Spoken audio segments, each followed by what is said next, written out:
आहा के चरण सो कियो दूर नहीं करे, आहा के चरण सो कियो दूर नहीं करे। माँ आहा सा नाराजगी कखनो भूल नहीं करे। हर भक्त आहा के भक्ति के गुलाम भो जाए मैया, हर भक्त आहा के भक्ति के गुलाम भो जाए मैया।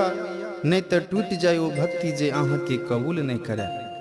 दुर्गा पूजा के पावन अवसर पर साई कार्गो आ के कैसेट इंटरटेनमेंट लो के आयल छाइत सुंदर सन भगवती के वंदना।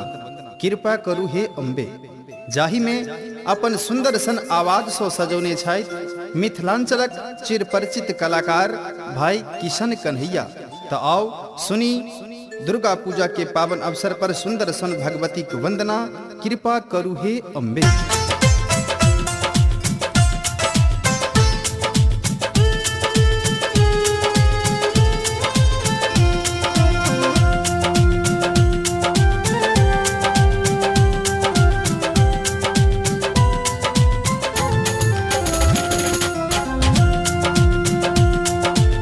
अपने सब सुन रहे छी के कैसेट इंटरटेनमेंट की भक्तिमय प्रस्तुति।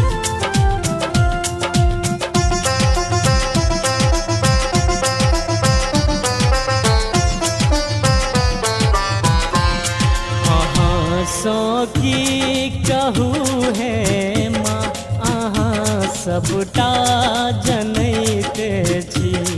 हमर अपराध की भेलै ये चुपचाप बैसल छी। अहाँ सो की कहू है माँ अहाँ सबटा जनैते छी।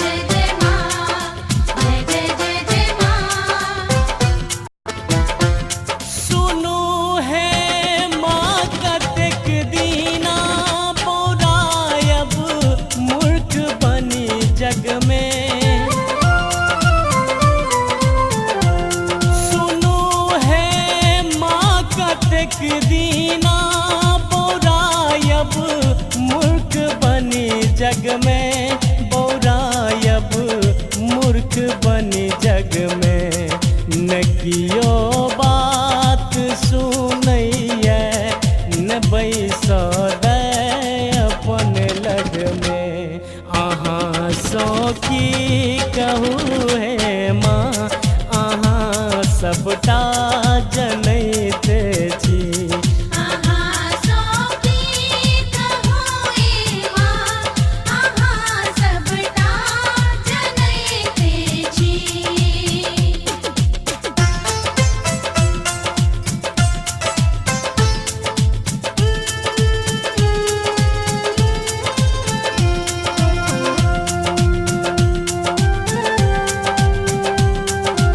अपने सब सुन रहे छी के कैसेट इंटरटेनमेंट की भक्तिमय प्रस्तुति।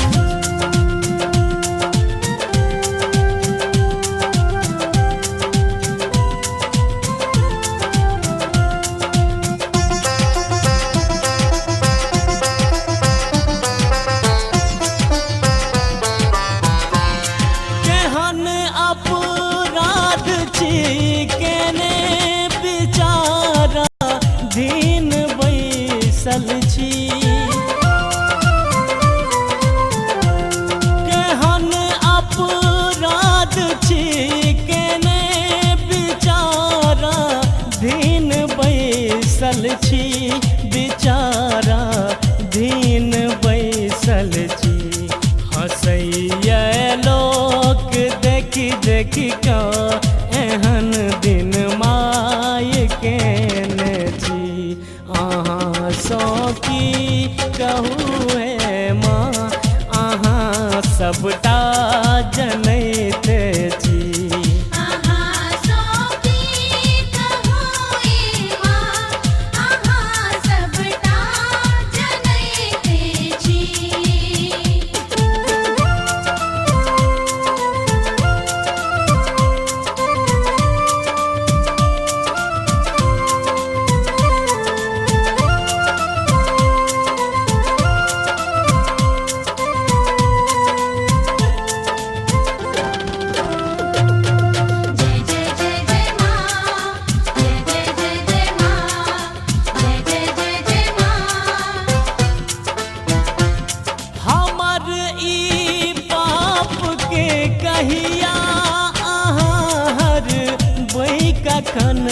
हरबै